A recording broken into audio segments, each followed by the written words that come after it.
Hey everyone, this is Christian Heimel, host of Press Row. Thanks so much for listening to the following broadcast, courtesy of Public House Media. Hi, this is Emily. This is Lindsay. And this is Elizabeth, co-hosts of Beauties and Headcanons here on Public House Media.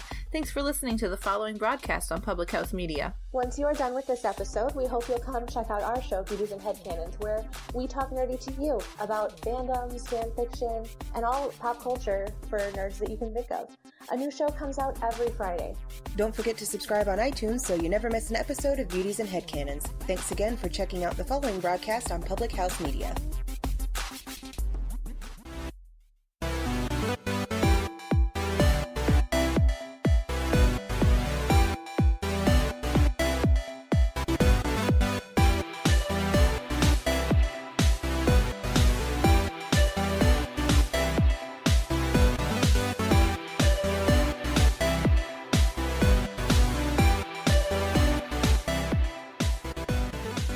Hello and welcome to Your Soccer Passport here on Public House Media. My name is Brice Burge. And I'm Ivan Sanchez Carrasco. Today we're going to be talking about the U.S. Federation as a whole. And hey, Real Madrid scored, so we're going to talk about La Liga. Quick update, they also did lose. Yeah, what a surprise. All right, not a surprise, though, is that Your Soccer Passport is sponsored by Squadcast. As podcasters that deal with analysts and guests from around the world, being able to record remotely is key. Current industry standards rely heavily on internet connection, but Squadcast changes that with a simple browser-based tool that requires no additional software to install. The audio is recorded locally as high-quality WAV files, then uploaded to the host computer. To get started with your remote podcasting recording experience, go to squadcast.fm for your 14-day free trial.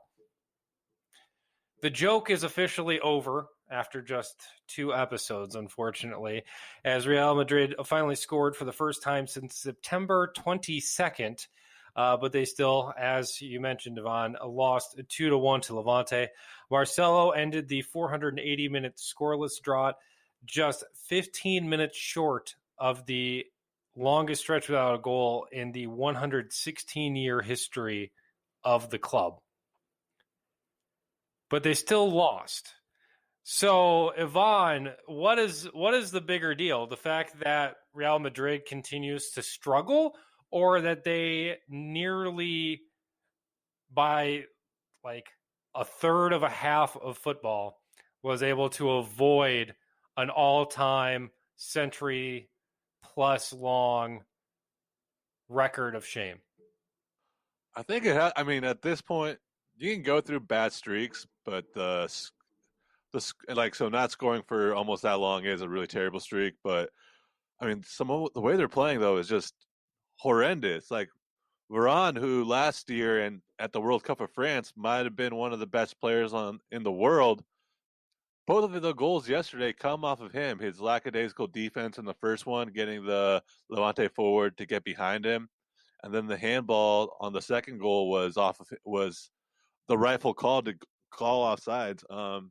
It's not like Real Madrid haven't been creating chances and haven't been tickling the post or just kind of been off. They've been close to scoring, so it's more about. I'm not worried about the goals. I think the goals will come, especially because they keep creating a lot of chances. I think yesterday they were down 2-0 within 15 minutes, so the statistics are going to be skewed like possession and passing when the other team is just going to sit back after that. But still, they had 33 shots on goal. They had 12 on target, and they had 70% possession. And so I think when you have things like that and you're creating 12 shots on target and you're hitting the post, goals are going to come. It's the defensive mistakes. It's it's being on your heels. Those are the things that are more worrisome to me. We look at this team beforehand, though, and it wasn't always the case that they were getting so many shots and opportunities. They were getting to the point where they were struggling to actually get things connected with everything along the way. So with the exception of maybe like the Moscow game, where they had 72% possession compared to just 28, these goals aren't actually looking too good. Now they're finally getting them on target where, like, for example, the Moscow game, 26 goals, just 4 were on target. They're finally starting to get a little accurate now, and they're getting enough separation off the ball to not just wildly take shots. just for the sake of taking shots when they're not putting them on target. You're not giving yourself an opportunity to get a sloppy goal. You're not giving yourself an opportunity to get actually in there and force some extra pressure, trying to force somebody off their line in the opposing goal contender or something along those lines. But now they're starting to do that. Now the desperation is starting to pop up enough to show that they have to be diligent in how they're taking their shots. They can't just throw it at the net and expect it to go in all the time, which is something that Madrid has had this entire season, and they hit a bad streak because of it.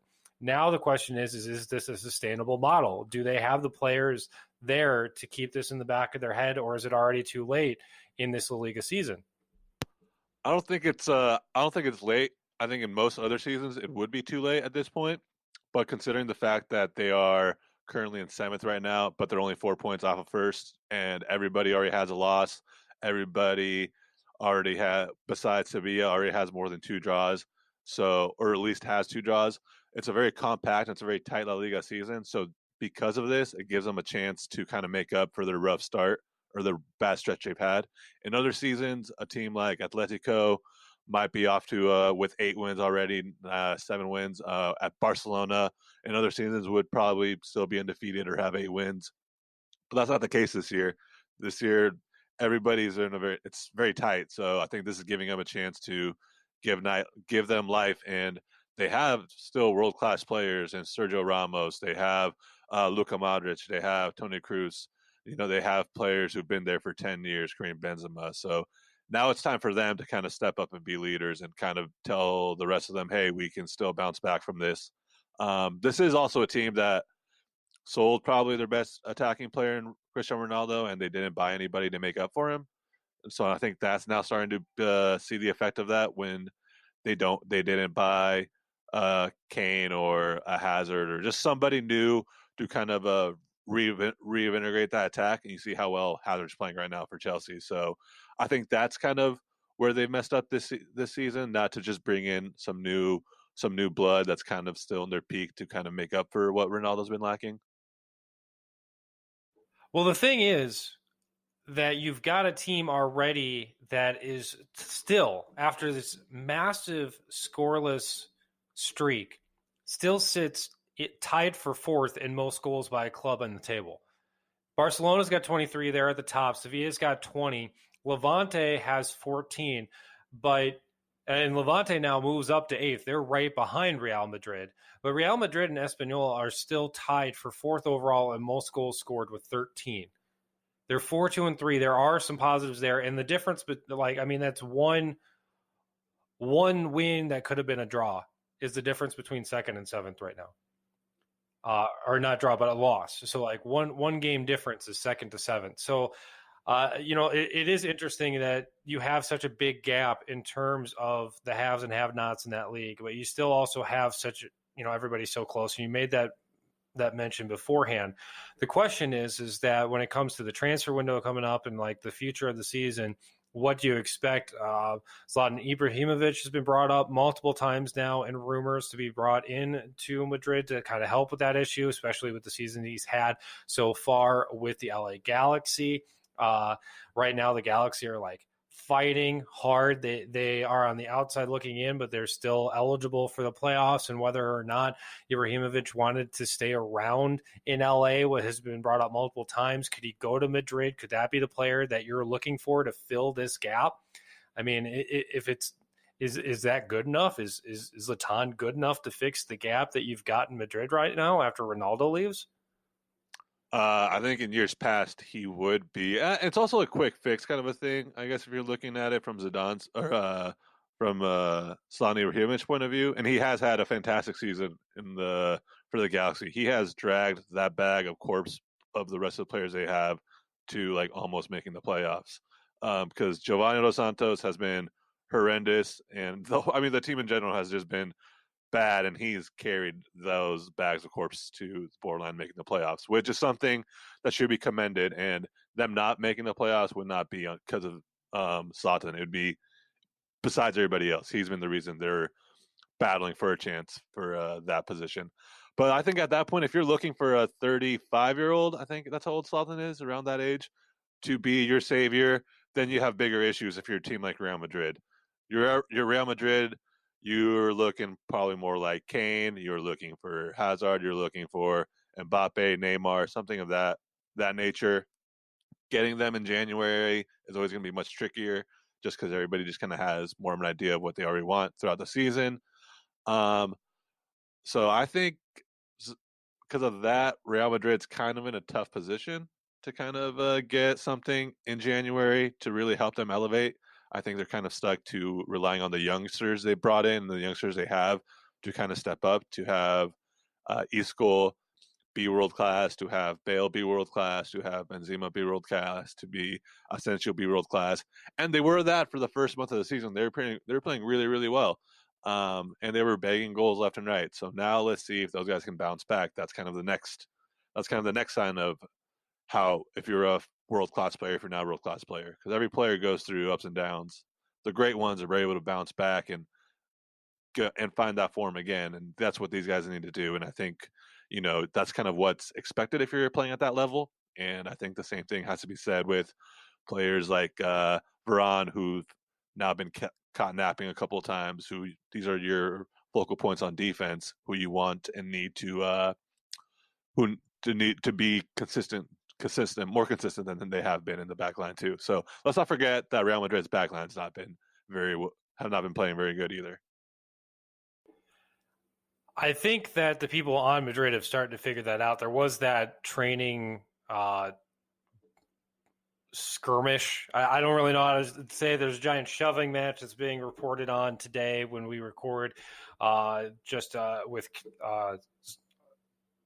the captain of the team, Ramos, getting frustrated and really expressing himself and saying that you've got all these big things coming up. You've got all these questions that are going down. And you don't know if your manager is going to make it through. You've got a huge upcoming game along the ways with their schedule. What is this team, with the influence of almost off the pitch kind of stuff, with the personalities, with the transfer windows, with the threat of a coach leaving, they're like next to the pitch but not directly on the pitch. How does that impact the rest of the team as well? I mean, they've been hearing rumors now for the last couple of weeks about the coach being close to being fired, and this last match didn't help either.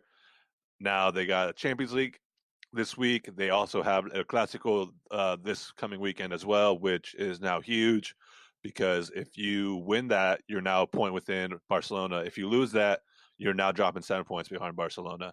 And I think Ramos knows that because of that, they could survive the Levante loss. They can't survive another loss to Barcelona. They can't survive a loss to Barcelona and be 7 points off.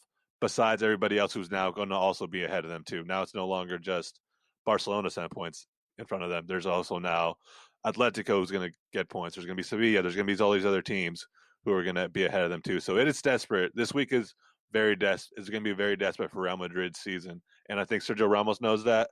He's been from the club for 12, 13 years, and he understands his desperation that comes from it. And I think he wants the rest of the team to know that this is a make or break week for them, I think. And regardless of who's the coach, who's not the coach, of who they have and who they don't have, this is what they have right now. And so they have to find within each other to make it right and to get to right in the ship. And I think Ramos knows that, and his style has always been pretty aggressive. If he's you see the way he treats other players on other teams, so he doesn't have a problem probably doing that to his own teammates. I'm sure they know that too. You made mention of the Clasico coming up. Barcelona has a big loss. Lionel Messi goes down with a broken arm. They're at the top of the table, but not by much. We talked about how close this Liga season is so far. What is Barcelona looking at going into this game for them to take a big rivalry win, really stomp down Madrid, and also making sure that they're in a set, comfortable place to deal with the loss of Messi? I mean, for them, they're kind of in uncharted territory because they haven't been very comfortable this La Liga season. This last one was their first one in 4 matches in La Liga, and it's the first time they've been able to score more than one goal more than their other team in those matches too. So they need They need their world class players to step up. They need Luis Suarez to step up. You need Ivan Rakitic to be more of a creator. You also need the same thing from Coutinho. Messi has been really phenomenal this start of the season for them. Not surprisingly, because he still probably is the best player in the world. You saw it against Spurs in the Champions League. You saw this last weekend. Their defense is a little weak too, so you kind of get both teams are a little desperate, and I think Messi has been able to be the difference between the two teams that kind of like show you when you have one of the best 3 players in the world, the best player in the world, to a team that probably Real Madrid right now doesn't have one of the best 2-3 players in the world, and what that little difference does, that world-class quality of difference. Messi can drag Barcelona to first in the league 9 games in after struggling most of the season, and now it's a character test for Barcelona too, because they said he's going to be out 3 weeks. So what do the rest of these guys have to offer? They don't have a Neymar on their team anymore who can kind of be that difference too when he's off. They don't have Iniesta anymore who can be kind of the calming head, the leader that they would need in times like these too. So now it's a very interesting spot for them to see what kind of character that team has and who can step up not only on the field but in the practice pitch this week too, with leadership and with kind of getting everybody in the right mindset, because they have a tricky match with Inter Milan too this week in Champions League, and they just got off a big win in the Milan Derby against AC Milan. So before even they play Real Madrid, they have a tough game against a very good Inter team too. So makes it for an interesting Clasico, because now you don't know what to expect from either team. And I think that's what makes it ultimately most exciting, because like we've seen in other games where you get like an odd situation. We saw this in the NWSL semifinals between North Carolina and Chicago, and the way that the crowd reacted so vigorously against Hinkle in Portland, that by the time that she had gotten into the championship game, all those boos weren't impacting her. And now you've got a situation where you have leadership have a major game against Inter Milan, that they have essentially a practice. If the Champions League does not go well for them, they still have the ability to get the ship back on track and really kind of just going well for them in La Liga by simply going in and taking care of business. You have 2 games essentially to get this right, and a win in either of them is going to be huge for the team. So I think Barcelona has a little bit more wiggle room than Real Madrid does when dealing with all this other kind of stuff, even though that they've lost a bigger player in terms of Lionel Messi, who, look at all the stuff that he's been able to do now that I think kind of came from that wake-up call of not being included as part of like the best awards and player of the year and all that other kind of stuff.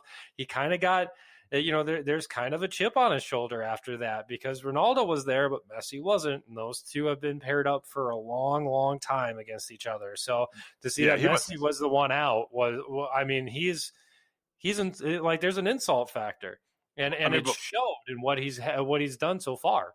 Oh yeah, before he left injured on Saturday, he was tearing up Sevilla. You could tell that he knew the importance of that game, and he was ready to attack, and he was just flipping phenomenal before he left injured against Sevilla. And so yeah, he's definitely playing with a chip on his shoulder, and he's doing it in big games. He did it against Spurs in the Champions League too. He's when the lights are on this season, it looks like he's ready to kind of go for the kill and kind of show everybody, kind of like similar to LeBron James though in that regard. It's not every year. I think we talked about this a couple weeks ago.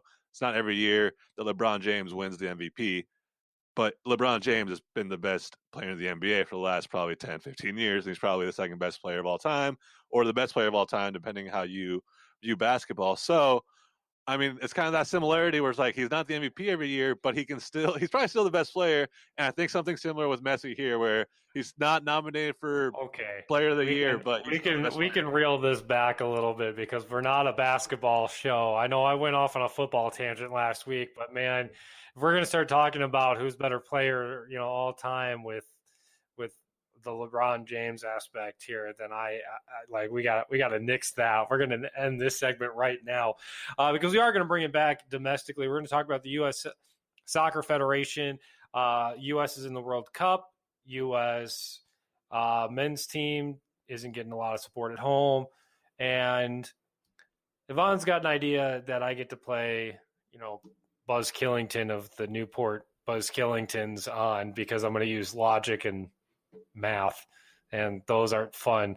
But that's going to come up here. We're going to do worldwide headlines next, and we're going to make this a 2-segment show this week. You're listening to Your Soccer Passport here on Public House Media.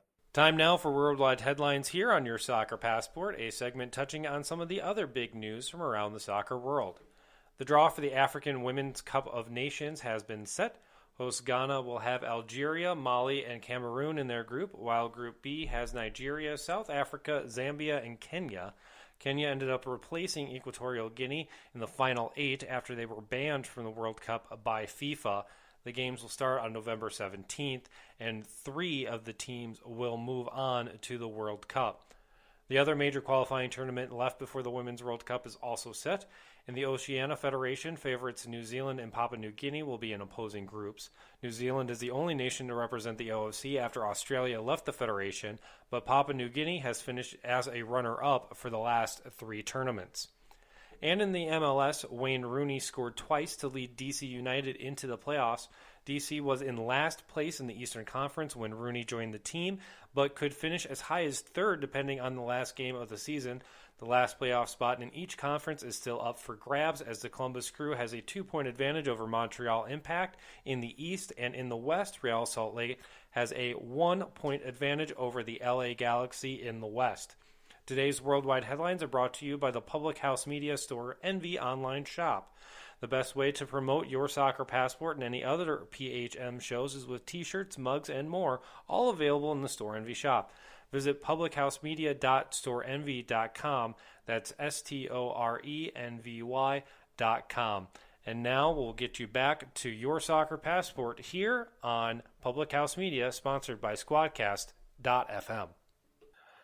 Welcome back to Your Soccer Passport. I'm Brice Burge, Yvonne Sanchez Carrasco 2. Follow us on Twitter at Yvonne Sanchez C90 or at that Brice Burge, Brice with an I. There's lots of extra stuff on there that we both do covering the sports balls. So you should definitely follow us on Twitter for a good time. U.S. Soccer Federation talk in general. Let's start off with the happiest of happy. The U.S. women's national team wins the CONCACAF League of Nations. They do so in a 2-0 fashion over the Canadians. The Canadians were the only team really to give the U.S. any kind of challenge whatsoever. Also in the third place game, Jamaica moves on to be the first Caribbean team to ever make the Women's World Cup, and Panama will go on to a playoff game against Argentina. Let's talk about the women's team. Let's talk about their game against Canada. What did you see in that game that made you excited about U.S. soccer? I got excited because it was their first big test of the tournament, like really their only test of the tournament. And I won't say ease, but the comfort in which they were able to attack and defend Canada for the most part. They were able to kind of get at Canada with 4 or 5 people at the attack constantly, and which meant they didn't have to really push up a lot of players from their back line to support the attack, which meant that there weren't gaps for Canada to really attack on the counter, which I think they were kind of hoping for, and kind of use their athletic front line. So I was really happy and impressed with kind of the ease in which they were able to kind of keep Canada in front of them and defend them. They always seem to have numbers back on Canada, never really got caught on a counter. So I think that stems from them being, number one, scoring early, and then number 2, being so comfortable after that, with Canada not being able to really kind of get their foot on the game and get going to really create anything to really threaten the United States team. So I think that's kind of been what I really enjoyed, that the overall comfort in which they took that 2-0 win, that it was 1-0 for a very long time, but I never really saw Canada create good 10 minutes of soccer where they were really putting the pressure on the United States in a very aggressive way, where you're like, oh man, here it comes, where you're where you're kicking yourself for not scoring the second goal earlier and kind of help put them away. So that's what I was impressed by, because especially Canada is one of the top 8 teams in the world. So that's a good sign for them. And leading up into the World Cup, that they still look to be probably a notch above the next level of teams into the world. So that's what I was impressed with. One thing about Canada that I thought was there, you said that there was 10 minutes of soccer where they never put anything into a pressure situation against the United States. But I saw like 85 minutes of good soccer from Canada at the same time. They were very fundamentally sound. Their passes were good. They had their heads up. They were looking for outlet passes. They were able to move the ball well. So this was no slack team. This was a team that had their stuff together. What I was happy about, though, is that started from the midfield, that you had good abilities to slow down the pace of the game, to make sure that your players were set. It made it seem like there were 14 players out on the pitch for the United States, just because they had such a good presence of knowing where to move things along. And I thought that was through the defensive skills of the midfielders, which is the exact opposite problem that the U.S. has had on the men's side for so long, is that they don't have good defensive midfielders, I think. And it's really, really plagued them in the World Cup and international competition. I think the thing is that I liked and excited me the most is that the subs came in so late. The experimental period that Ellis has been having is kind of starting to come to a close. It's something that burnt Brazil when they were experimenting so many times going into the last World Cup. They were one of the favorites, and they ended up losing to the eventual champion because they didn't have that continuity. And now the U.S., I think, is going to be able to slow down just a touch and build that continuity up a little bit more. And to do that by not having any subs until well into the 80s minutes, then it is an advantage for the U.S. to get over that hump and start playing as a united team again. And that is something that is huge, something that I didn't really see from the men's team in their last friendly. We'll switch over now to continue this talk about all of the U.S. Federation and give time for that big, long discussion that we know that we're going to have. U.S. versus Peru honestly wasn't as bad as it could have been, but still wasn't something that I think a lot of people were expecting out of this game for either side. Can you break down the game between U.S. and Peru there, Yvonne? Yeah, I think you saw a feisty U.S. team. They were able to get the goal, and I think I'm surprised by me. Not surprising. I got the prediction wrong. I said 3-1 Peru, but I've been on a stink streak when calling games lately, so obviously that was wrong. But I was impressed with the tenacity of the U.S. national team. Lack of focus, lack of quality on the goal from Peru. Peru kept pushing. They knew. It helps that the majority of the fans there were chanting them on and pushing them forward, because it's very easy for a friendly, especially once all the subs get going in, to just kind of turn it off and be like, well, let's pack it up, let's go home, we'll take a 1-0 loss, and it doesn't really bug us. But I was impressed with Peru, how they just kept kind of pushing forward, and we're really looking for that equalizer, and it came in the late 87th minute where Yedlin kind of got caught looking was probably pushing a little too much, didn't see the guy in the back post, kind of has back turned. Part of it's him, part of it's got to be the goalkeeper, Guzman, kind of telling him that there's a man back post, kind of so he can lay off a little bit, and he can be aware of that, kind of have his hips open up a little more to that too. But I think that was much better positive result than the last one. So I think they can keep building, whatever that building is, those foundations are still there, I guess. Again, it's always hard we've talked about this every time there's a friendly for them. Without a head coach, which looks like will be resolved pretty soon, it's still kind of hard to see, to take these foundational blocks and move them to the next phase without actually knowing what that next phase is. But if I was a U.S. fan, I would be pleasantly happy with how they were able to bounce back from that Colombia game to this game. Possession 68-32 in favor of the Peruvians. Also had 8 shots on target compared to 8 shots off target. So it was a total of 11-4 shots, 3-2 on target in favor of Peru in that game. I didn't like the lack of ball control. I didn't like the lack of sitting back and doing stuff. I mean, you saw some feisty counterattacks, but it wasn't necessarily anything, like you said, because of the lack of vision moving forward, is anything that the U.S. can necessarily be excited about. That is, once again, a continual problem that the U.S. has had in dealing with their men's team to what was essentially a neutral site game. It was something that the U.S. struggled in getting butts in the seats, and it is frustrating in that regards. And I think that is a good opportunity to let you do your elevator pitch on this thing that I think is a bad idea. Not so much a bad idea, so much as that it's just completely unfeasible.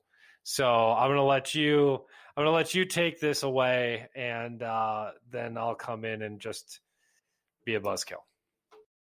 I mean, you can call it a bad idea if you think it's a bad idea. That's what you think. You think it's a bad idea. You're just trying to be nice about it. So yeah, I have this idea because I was watching because the last 3 friendlies the U.S. has played against Peru, against Colombia a couple of days before that, and then last month against Mexico in Nashville. There have been a good amount of seats and people at the game. Is just the majority have been for the other team. They've been essentially away games for the U.S. team. I think calling them neutral is being nice to the U.S. because it's been pretty like lopsided. I think you can say there's factors to that they didn't make the World Cup, they still don't have a coach, this and that. Colombia doesn't also have a coach right now. Neither does Mexico, and people still want to go watch them play. And even when the U.S. did have a coach and before their embarrassment not going to the World Cup, they weren't really filling butts and seats either. Against during the qualifying at Orlando, 25,000 in 2000 when they played Costa Rica in the Red Bull Arena, 26,000 when they played Trinidad, 19,000 for World Cup qualifying games. So these games matter. So to have those kind of numbers in big games where you need the support, it's not there. And I'm just going to use another team that plays a lot in the United States, who plays a lot of soccer there. And for the year of 2017, and this team does not play any qualifying games in the United States unless they're visiting, because that's not where they're from. That's not the home country. Their average attendance for 2017, not a World Cup year, not, it's not a year coming off the World Cup where there can be momentum or anything like that. It was a qualifying year. It's kind of slightly a dead period. Their average attendance was 43,000, which was their lowest attendance in 4 years. And that country is Mexico. So, for an example, Mexico in 2017 averaged 43,000 for games played in the United States, and that is the lowest. That is the lowest they've had in the United States. The years prior, there was 51,000, 64,000, and 58,000. So, and they play all over the country, and they play all over the country in the United States because they have a contract with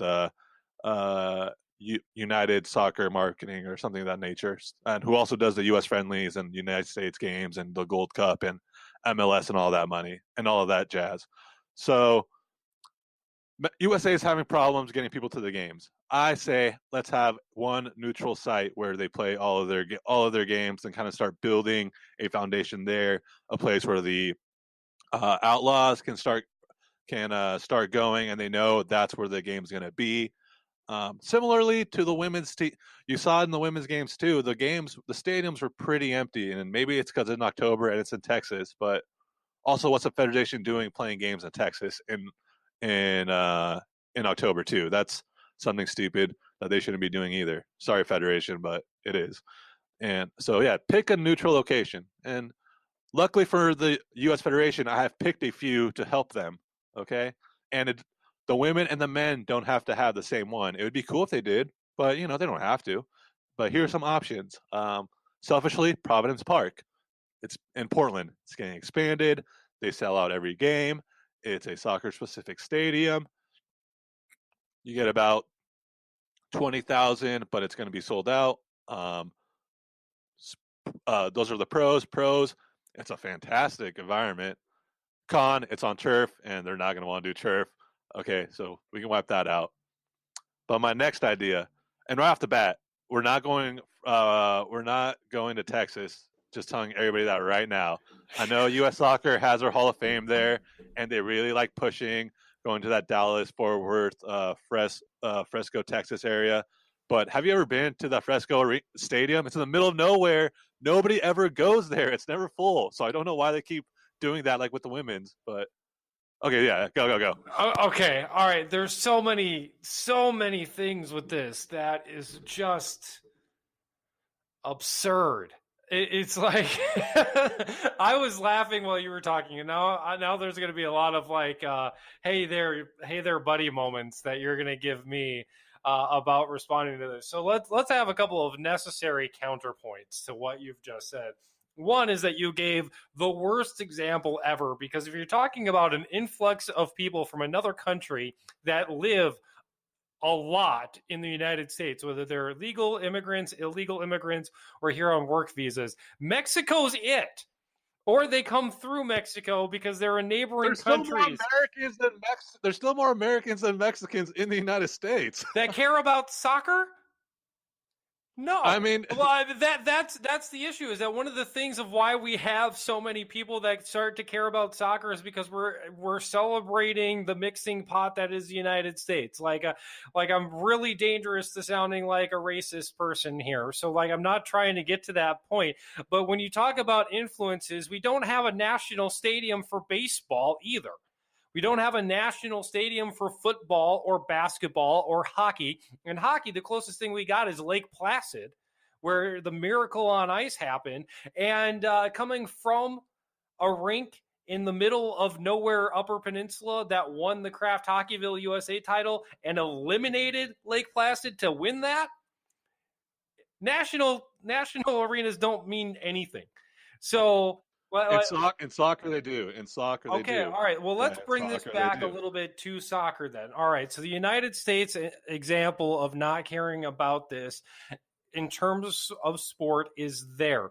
Now, let's go a little bit more into what would actually take to classify something as a national stadium. You have two options. You can do the one that you started to talk about, which is you use an existing stadium, and then you make that your national stadium. As we've seen from NASCAR, the big like NASCAR national track is Charlotte. They've got all their stuff there. They've got a Hall of Fame. Tons of people from that area are involved in stock car racing. The history of stock car racing is from there. And you've already eliminated Frisco, Texas as that possibility because it's a terrible field. And it isn't a good place. I mean, I'd rather be in Toyota Park in Chicago, which isn't in Chicago. It's an hour west of Chicago to play soccer games there. But that's why you wouldn't have... I got the stadium. I got it. Go to Kansas City. It's in the middle of the country. It's fantastic barbecue. They love their soccer there. Go to Kansas City. You can't go to Kansas City because they've already nixed the D2 football championships that have been held at the very same Sporting Kansas City Stadium there for this year because they mismanaged the entire place in terms of when they were supposed to be having their renovations to that park. People thought the exact same thing for D2 football, and it got thrown out the window because Kansas City as an arena is stupid. Like they're just bad at managing things, which goes back to another problem in this whole idea of a national arena. Deals with who is going to manage it. Do you really think that the U.S. Soccer Federation is able to come in and say, hey, we don't know who we want as a coach. We don't know what we're going to do with the MLS. We don't know what we're doing with our most successful women's team. We don't know if we want to play in turf or if we want to play on sod. We don't know anything. But hey, we need a stadium. That seems efficient, man. Like that's like the most libertarian political thing I've ever heard of, and I'm a registered libertarian. Like this is the most absurd thing to think that the U.S. Soccer Federation is going to do that. More importantly, to do that, they would have to contradict some of the issues that they have in play right now. And one of the good things that they have is that they are trying to bounce around with that national team. They're trying to bring the national team to areas where they can grow their product and have that one-on-one experience where a child can see their national team play and say, I want to be that guy, or I want to be that woman someday and represent the United States. And they're kind of doing that by bouncing around to different stadiums, to bouncing around to different locations. That's one of the good things about bouncing around is that united growth, because they're playing friendlies on Tuesdays. They're not playing them on Saturdays where somebody like me who has to drive 4 hours to Green Bay or 8.5 hours to Detroit or Minnesota is going to be able to get there. You go and play in Connecticut. You think, oh, great, a whole bunch of people from New England are going to be there. No, that was like a day after New England was on Monday Night Football. Like it's crazy the lack of foresight that they have in terms of just scheduling these games and where they're placing them. Because the other thing too is that they will think that they're doing it for their team, as we saw in the Snow Globe game against Costa Rica in qualifying years ago in Denver, where they had to go out and plow the field like it was the Bills versus Colts last year, or if it was the Ice Bowl game between Dallas Cowboys and Green Bay Packers. They don't schedule things that are meant for fans.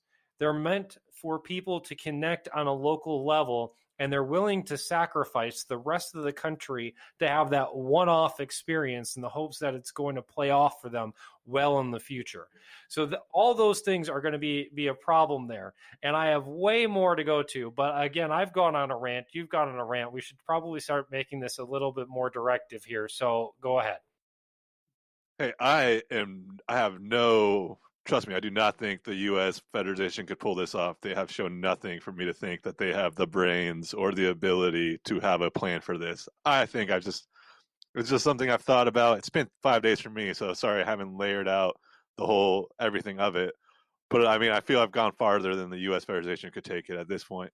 Well, that being said, most people in the United States that care about soccer have done things more than the U.S. Federation has. I mean, but I think that brings me back to the premise of what your question is, and this is, because I wanted to hear the pros and cons about having a national stadium, but ultimately, when I think logistically about a question, is that I'm curious about whether or not having the lack of a national stadium is what the fix is. For me, based on what we've talked definitely not a fix. It's more just like, it's something. So, maybe so the women aren't playing in an empty arena, an empty stadium when they're trying to qualify for the World Cup. They're not in the middle of Texas. And when the men are trying to get better, they're not getting outnumbered by all these other teams who are visiting. It's just that something like that, just to kind of start off like that. But I don't think it's and that goes into smarter planning. I mean, but for all these teams that are coming, if your main competitor is from Canada, do you want to play them in Portland or do you want to play them in Texas? Especially when you can say flat out that in a neutral park, you've got the advantage. That's the gamesmanship behind playing in Frisco, because the other thing too is that you could always just say, well, these smaller federations that don't have as much cash, let's make things cheaper for them. Let's make it cheaper for Panama and for Jamaica to go to Frisco, Texas, than it would be to go to Portland, Oregon. And they can do that because who their common opponent is right now, which is Canada, because Canada is a top 8 team in the world, and nobody else in that tournament was really good enough to hold their own. That being said, I think Panama will beat Argentina, and I think Jamaica and Panama will both hold their own against similar opponents in the World Cup. But you don't have similar opponents in CONCACAF minus Canada.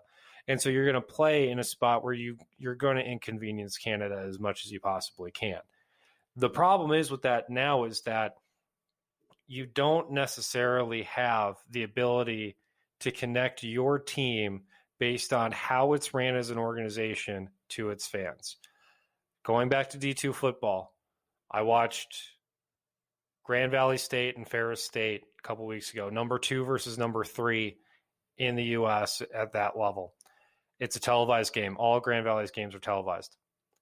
They the Ferris State coach came out and talked at great lengths in his post-game press conference about how much he hates televised games, that he has games at 1 o'clock in the morning for a reason. So that way the teams have to spend the money as a university to have an overnight trip, to make them not sleep in their own beds, to inconvenience them as much as possible, moving visitors' locker rooms into the hockey arena a quarter mile away. So that way they've got to take the extra trip and walk a quarter mile in cleats back and forth to the field. So that way they're not comfortable coming out of halftime and you can get that advantage. Right now, the U.S. Soccer Federation is doing some stuff like that and not taking care of their stuff in-house. They're not getting a manager for the men's team. They're not taking care of the MLS situation with the crew until Haslam's bailed them out. They're not growing their sport properly by handling their youth players correctly, as you've pointed out multiple times. People aren't going to U.S. soccer games that are friendlies because they hired Bruce Arena to go and completely botch a game against Trinidad and Tobago, and they sucked at it. They sucked. The U.S. doesn't appreciate non-winners. And that's exactly what the U.S. Soccer Federation has pushed. This almost, well, it's the U.S., so it's good enough and it's close enough product, when they are not doing enough as a federation to step up their game and give us a product worth going and buying tickets for. Not when we got hockey. Not when we got baseball, not when we got basketball, not when we got football, not when we got exceptional arts and entertainment and concerts and dance and ballet and art and so many other things that are popping up. The U.S. Soccer Federation is not giving us a good enough product worth our time to go and to travel to. So stick that team out in Portland and watch how Portland's going to get burned out over time. Or stick that team in Kansas City and watch Kansas City get burned out. And they're going to have to move it in 3 years. And it will be a bigger flop in the long-term game for the U.S. Soccer Federation than getting an actual arena would be. I mean, I want them to build an arena, and but yeah, we pointed out all the mistakes they've made. Sorry, that was super like, oh man, it lit a fire. It lit a fire. Well, good. Yeah, you went Taylor Twelman on me, which is good. And I think you're expressing a lot of frustrations that other people have and why they don't go to these games. But I mean, we do have a winner with the women's team, and they're still putting them in uncomfortable situations. So, I mean, so it is a federation problem, and they just need to find a way to connect. And I think this with the audience. I think this would be a way to do it. Because even if you're not running things well, if you can connect with the fans, that helps so much.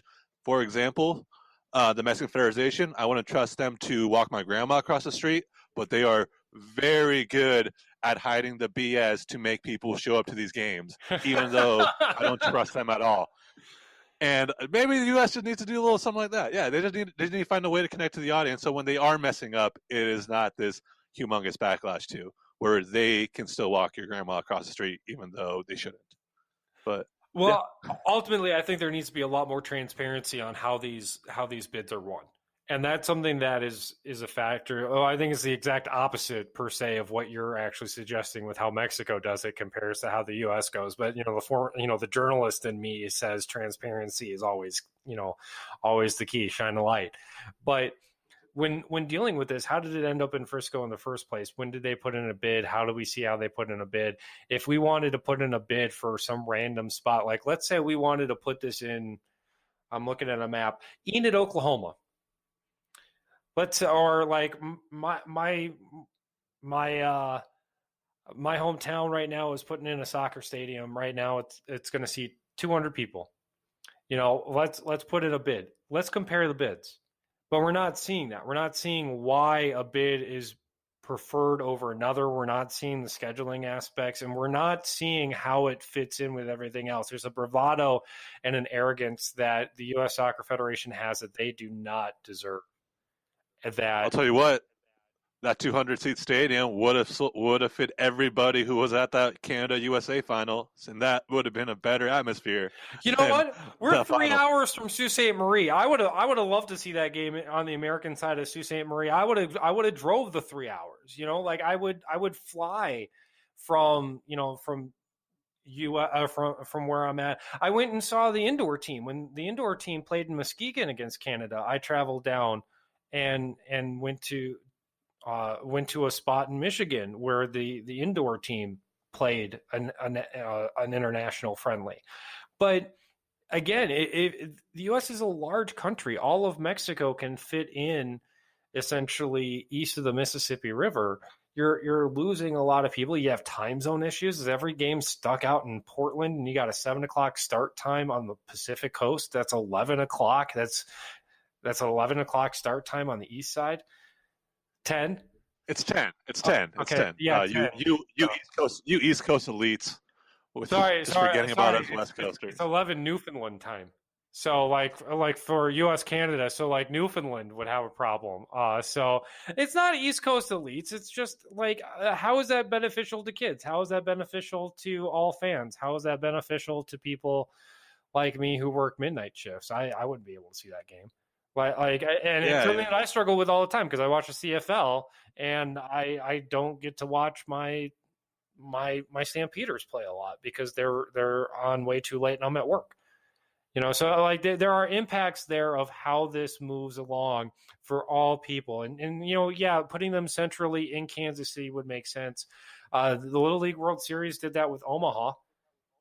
So like there's a precedence for something like that. It's just all the other factors. You would almost have to either have it where each of the individual stadiums would have to buy into it, do it as a sponsorship thing, and you would have to say like, all right, the U.S. National Stadium at Frisco, at Kansas City, at Washington, D.C., something like that, and do it for like 3 to 5 years at a time. How long do you lock them in for a lease? How much do you do it? How do you do the bidding process? Or you're going to have to start up and build a whole brand new arena and make it a national park. And unfortunately, as we've seen in politics lately, national parks are not exactly the most stable thing that we've seen in the last couple of years. So that probably wouldn't be new arenas are not popular with the people's tax money. Absolutely not. That is another factor. So, all right, there's so many things there. I think ultimately, while it'd be nice to have a national arena, it'd be one thing if we were smaller. If we were not as geographically spread out, it'd be one thing. But we're not. So I don't think it's the right fit. I think the right fit is figuring out how to get the U.S. Federation to get their heads out of their tails and start doing their jobs properly. Oh, I mean, yeah, but we've been waiting for a while for that. So just don't start holding your breath. Oh yeah, I'd be dead years ago. So, I mean, we've been waiting 30 years for them to do it, and they still haven't done it despite not making the World Cup. Well, that's why I got Mexico. To be fair, that's why I kind of root for Canada for a lot of things too. Different borders, though. I mean, I can see Lake Superior from my house, so like it's a little different. Yeah. All right, it's been a crazy week here on Your Soccer Passport, talking different options and different leagues. Finally, talking La Liga, talking the U.S. Soccer Federation as a whole. It's been great to have you. I hope you choose to listen to us or any of our past episodes available on Spreaker, iTunes, Spotify, and wherever your favorite podcasts are found. I'm Brice Burge. I'm Ivan Sanchez Carrasco. Shout out this week, Melancholy. Last week I gave a shout out to the Blazers from Portland NBA because the season started. Later that Tuesday, the owner, Paul Allen, died. I live in Portland. It's been a very sombering week for that. Soccer related, he is a part owner of the Seattle Sounders as well. So my shout out goes to him. Last week we kind of talked about the importance of these NBA and NFL owners and investing and being involved in soccer to help it locally. Paul Allen did that. He's loved sports in general, and it's sad to see him go in this community. And I'm sure the people in Seattle also have fond memories of him too. But that's my shout out this week. Paul Allen, we miss you here in Portland, buddy. Thank you. You're listening to Your Soccer Passport here on Public House Media.